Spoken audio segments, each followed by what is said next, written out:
Oh, masayang araw mga ka-PL. Hindi lang mga gabinete ni Marcos ang nagsisipag-resign sa kanilang pwesto dahil sa kahihiyan sa kasalukuyang administrasyon mga kababayan. Kahit ang miyembro ng Sandatahang Lakas, kasundaluhan mga kababayan, hindi ko naman po sinasabing marami, hindi ko po sinasabing lahat, pero meron pong iilan na nag-withdraw na po ng suporta kay Pangulong Bongbong Marcos mga kababayan. Di ba ga? Nakakahiya. Sa administrasyon na lang merong ganire mga kababayan. Sa nagdaang mga administrasyon, kung hindi ako nagkakamali, lalong-lalo na kay Pangulong Duterte, wala ni isa mang mga miyembro ng kasundaluhan ang naglabas ng kanilang pahayag mga kababayan na ayoko na! Ayoko na sumuporta sa presidente kasi bangag. Walang ganon kay Pangulong Duterte. Pero kay Bongbong Marcos mga kababayan, kung totoo man etong kumakalat ngayon na balita, nako, eto ho mga kababayan, membro po ng AFP, itong nagngangalan na si Colonel O.D.A. Monggao mga kababayan, naglabas na po ng kanyang pahayag na nag-withdraw na di umano siya ng kanyang suporta kay Pangulong Ferdinand Marcos Jr. mga kababayan. Sino kaya ang susunod na mga miyembro ng kasundaluhan ang maglabas ng ganitong pahayag? Palagay ko yung mga matatapang lang talaga siguro. Katulad nitong isang miyembro ng kasundaluhan na nag-withdraw na nga ng suporta kay Pangulong Marcos. Kung daw nagkakamali, isa itong Muslim. Muslim lang ba na mga kasundaluhan o kapulisan ang kayang maglabas ng ganitong pahayag na ayoko na kay Marcos, ayoko na sumuporta? Mga Muslim lang ba? Talaga bang sadyang may dugong mandirigma, matatapang kaming mga Muslim? Sa bagay mga kababayan, hindi lang naman po mga kapulisan kasundaluhan ang nag-withdraw ng suporta.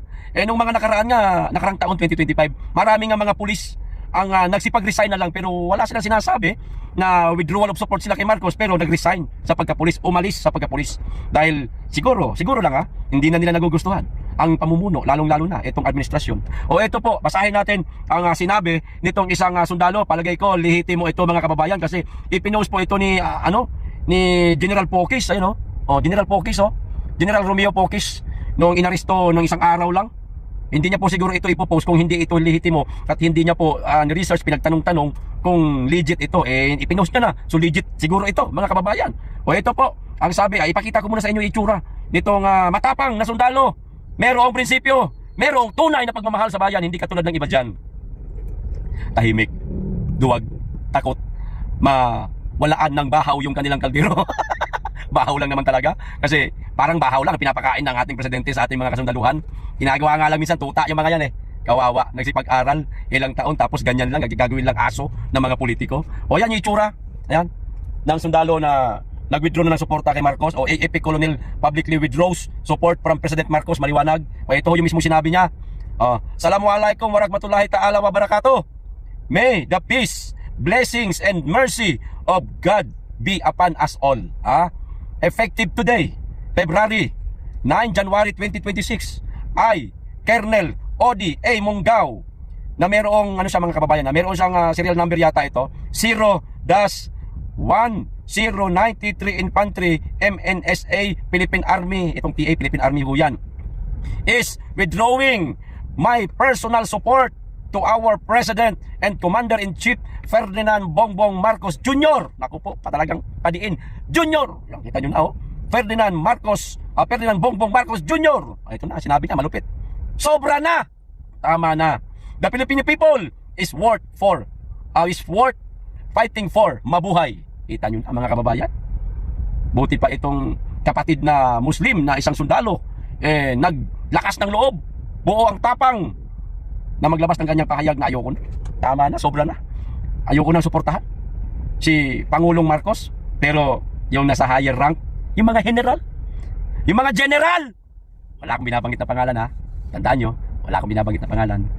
Yung mga general, na mga nakakadaupang palad nila, mga nakakasama nila, mga ipinapatawag nila, hindi ko kayang gawin to. Mga kababayan, hindi natin malaman sa anong kadahilanan bakit hindi nila ito kayang gawin. Maaaring meron sila mga personal na interest, na maaaring hindi na nila makamtan, hindi na nila makuha oras na nag-withdraw sila ng suporta kay President Bongbong Marcos. Personal na interest na lang yan. Kung ano man yon, sila na lang ho nakakaalam. Pero isa lang masasabi ko, duwag sila pagdating sa ganitong mga pahayag mga kababayan. hindi ho nila kayang gawin to.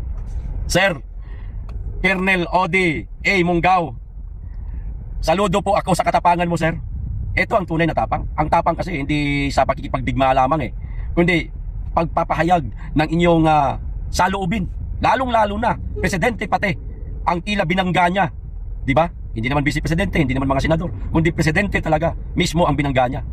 Binangga niya to ikaw ba naman sabihin mo kayo kung nasuportahan yung mama niyan? Tama na, sobra na. The Filipino people is worth fighting for.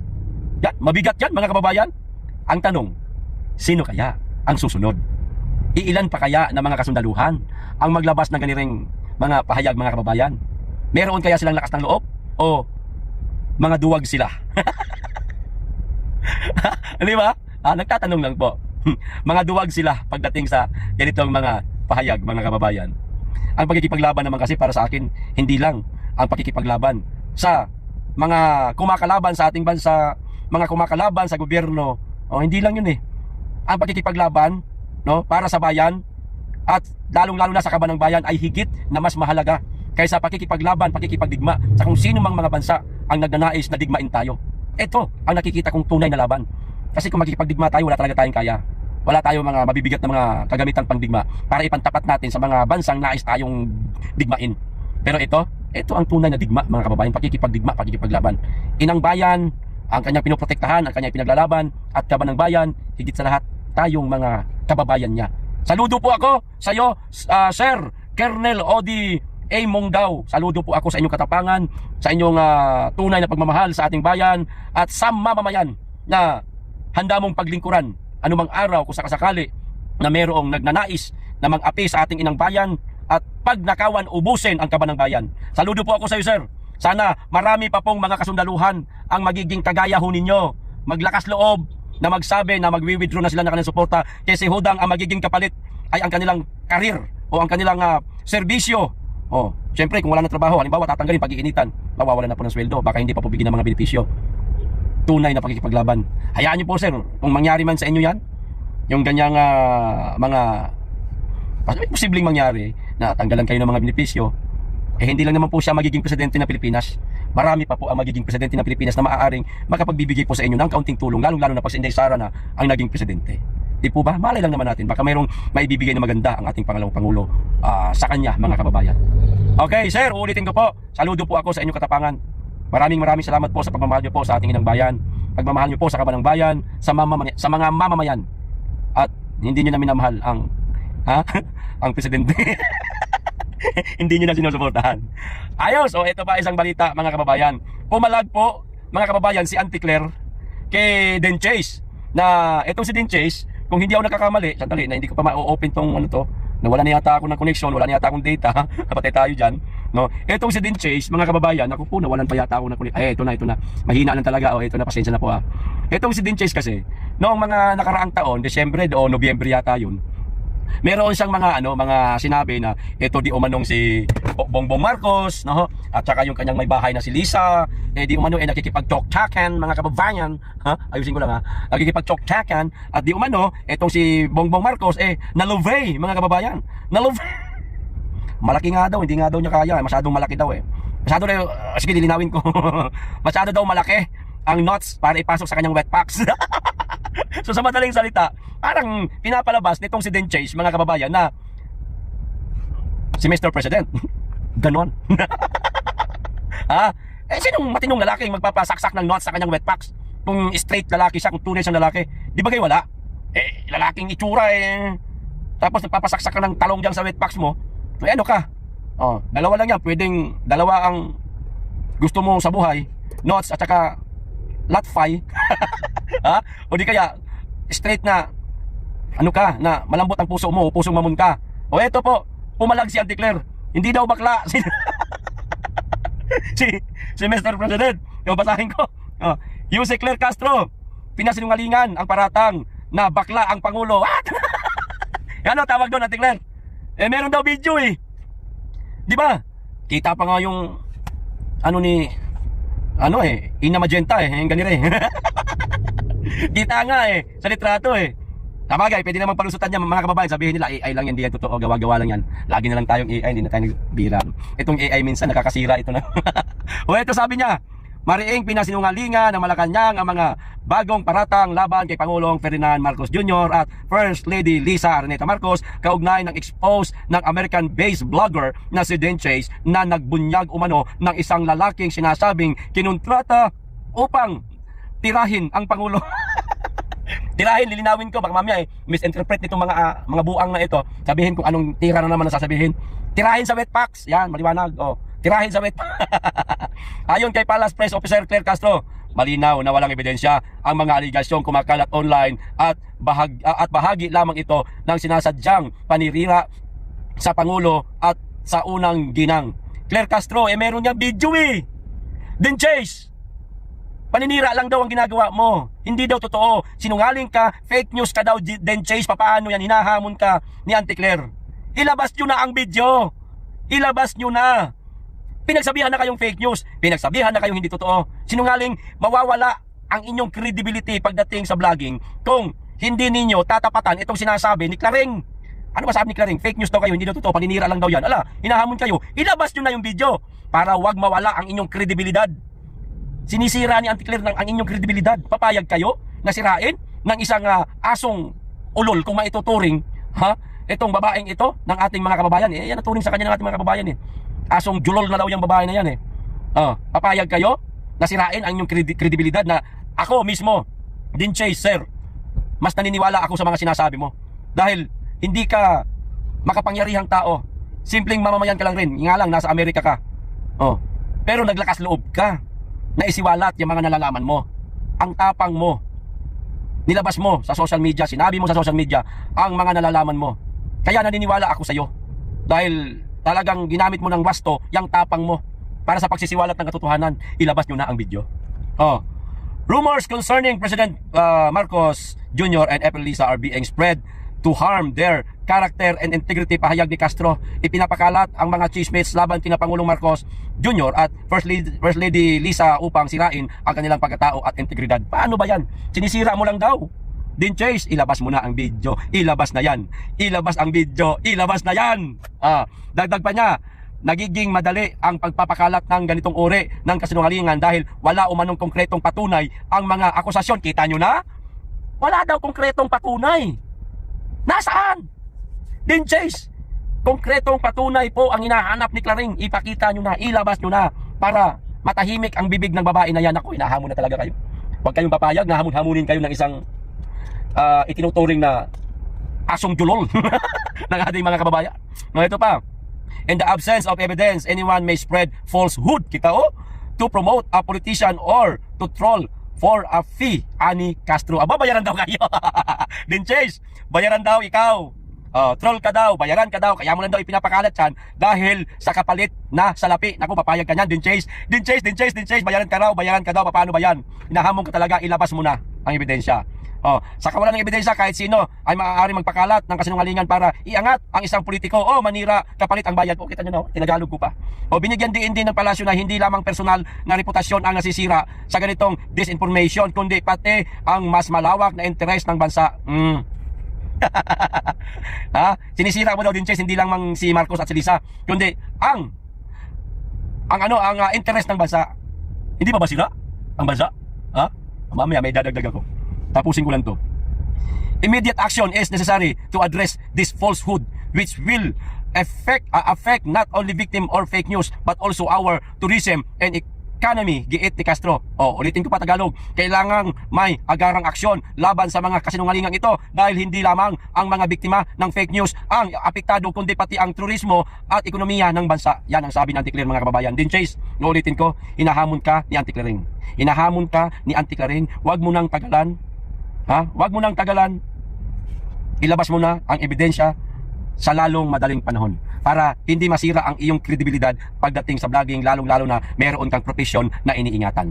At yung profesyon mo na yan, diyan ka nabubuhay, diyan ka nakakatulong sa iyong mga masabuhay, hindi sa pamamagitan ng pagiging vlogger. Din alam ko, hindi monetize yung channel mo o yung kanyang Facebook page, hindi ka kumikita dyan. Kundi kumikita ka, nabubuhay ka sa profesyon mo na maaaring madamay dahil tila inaalisan ka, tinatanggalan ka ng kredibilidad nitong si Claring, para masira din ang pagkatao mo. Counter niya ito sa'yo. Huwag kang papayag na ganun, sir. Ilabas mo ang totoo. Okay, ito pa isang balita, mga kababayan. Ferdinand Marcos Jr. has inaugurate the 2.16 kilometer Kamalanyugan Bridge and Cagayan, calling it a model infrastructure project that's cut travel time and boost economic activity in Northern Luzon. Marcos inaugurate Cagayan Bridge, call it modern infra project. Mga kababayan, kung hindi ako nagkakamali, itong inaugurate ni Marcos na isang tulay sa Kamalanyugan sa Cagayan ay sa build pa ito. Mga kababayan, sa build sandali, may hinahanap lang ako, narito yan eh. Ito, basahin ko lang ha. The Kamalanyugan Bridge is a major new cable-stayed bridge in Cagayan, Philippines, connecting Apari and Kamalanyugan. Okay? Kailan ito? Kinonstruct starting in 2021. Ayun, nakikita nyo naman po. At ito pa mga kababayan ha, 2021 yan na sinimulang ipagawa. So, sa madaling salita, Duterte time yan mga kababayan. Significant part of the build po ito, program. Kay Tatay Digong po ito. Pero, inangkin na naman ni Bongbong Marcos mga kababayan. Nag-inaugurate siya. Baka sabihin nyo kasi nila na kanila na naman ito. O unahan na natin sila. Ito, basahin ko, ipapakita ko sa inyo. Ayan medyo mahaba-haba ito. The Kamalanyugan Bridge is a major new cable-stayed bridge in Cagayan, Philippines, connecting Apare and Kamalanyugan, designed to boost connectivity, tourism, and economic for eastern and western Cagayan by providing better access across the Cagayan River, with construction starting in 2021 and expecting completion targeted for early 2026. After some delays, praise for its modern design and engineering. Yan, nakikita nyo sa baba, yan may arrow, nilagyan ko ng arrow. Hindi natin babasahin masyado lahat ito, dahil nabasa ko naman po yung iba nito mga kababayan, kung ilang kilometro, kung saang lugar ito parte, pero dito po tayo diretso sa baba, ayan nakikita ho ninyo. Significance mga kababayan, significance, basahin natin yan. Part of the build program. It aims to improve connectivity, reduce travel time, and spur economic growth in the region. Mga kababayan, maliwanag? Duterte pa po ito. Tila aangkinin na naman yata ni Marcos mga kababayan. Kita nyo na? Kita nyo na? Lilinawin namin sa mga loyalista, mga supporters ni Marcos, hindi po kanya ito Kaya Pangulong Duterte po yan. Duterte legacy eka nga. Baka angkinin nyo. Hindi po yan sa kanya. Duterte. Okay? Huwag niyong aangkinin yan. Ang pondo niyan, kumpleto na. Bago yan, bago nagtapos ang termino ng dating Pangulong Duterte. Naitayo na yan, nasimulan niya noong 2021 at di umano'y magtatapos early 2026 at yun ang nangyari. Anong buwan pa lang, January, tapos na siya. Kasi ang budget intact na riyan, hindi po napakialaman. So, Duterte po ito. Duterte itong Kamalanyugan Cagayan Bridge. Hindi po ito kay Marcos. May binasa po tayo, may pinakita po ako. Okay? Baka kasi ang kinin naman nila ito sabihin nila, amin yan. Napakagaling nila dyan mga kababayan Dahil sa walang naipagawa si Marcos na sarili niyang proyekto, mga kababayan. Nakasumakasar PN, visit ka talaga. Dahil wala siya naipagawa ng mga proyekto, ang proyekto ng dating Pangulong Duterte, inaugurate niya. Para sabihin nga naman ng mga kababayan natin walang alam, hindi nalalaman, kanya. May nagawa naman pala Binubudo lang kayo, hindi sa kanya yan. Abangan nyo po mga kababayan, mamaya, isa pang video gagawa pa po ako. Meron yatang utang ang Pilipinas. Pilipinas, ang gobyerno no, ni Marcos, sa administrasyon ni Marcos, sa kumpanyang Toyota at saka sa Mitsubishi. Mamaya, abangan nyo po, ilalabas ko po yan. Ang nagsiwalat po niyan, si Win Gatchalian ba ito? Si Senador Win Gatchalian. Yan. Ito yung tinatawag na ghost incentives. Yan. Na maaaring insentibo o insentiba nila ito sa mga USEC, ASEC, secretary, no? Sasakyan. Ghost incentives, ibig sabihin patago ang pagbibigay nito. Parang ganun. Ghost nga parang ghost project lang yan. So kung merong ghost project, meron ding ghost incentives. O para hindi nga naman sila masyadong mapagalitan ng ating mga kababayan. Nagbibigay kayo ng ghost incentives. Ang dami nagugutom ng mga kababayan, yung ganun. So tinatawag nila itong ghost incentives. Utang, yung mga sasakyan para sa mga, hindi natin alam, ito nililinaw ko, hindi tayo masyadong sigurado dyan. Kung sa mga empleyado nga ito, o sa mga ASEC, sa mga kalihim, no? Hindi natin sigurado kung doon napunta yung mga sasakyan. Basta merong utang ang administrasyong Marcos, sa madaling salita, sa Toyota at saka sa Mitsubishi. Pero imbes na maglaan sila ng pondo, pera para ipambayad sa utang na yan, sa dalawang kumpanya na yan, veto ho, mga kababayan, sa madaling salita, walang natatanggap na kabayaran itong dalawang kumpanya. Di ba, nakakahiya? Mga foreign investor yan. Di ba? Ano na lang ang sasabihin ng iba pang mga foreign investor na nagnanais sana na maglagay ng kanilang negosyo dito sa ating bansa? Ano ang sasabihin? May gana pa kaya sila maglagay ng negosyo dito? Wala na. Dahil yung utang nitong dalawang kumpanyang ito, veneto. Yung utang ng administrasyong Marcos di umano sa dalawang kumpanyang ito, veneto. So hindi mababayaran itong dalawang kumpanyang ito. Maniningil sila ng maniningil pero walang perang ibabayad kasi na-veto. Yan. Kahihiyan po ito. Hindi lang ng Pilipinas. Mismong presidente ng ating bansa, mga kababayan. Yung video mamaya ilalabas ko po. Abang-abangan nyo po yung kumpletong detalye na sasabihin ko po. Okay, hanggang dito lang. Maraming salamat. Mag-iingat kayong lagi at higit sa lahat, mahalin po natin ang Pilipinas.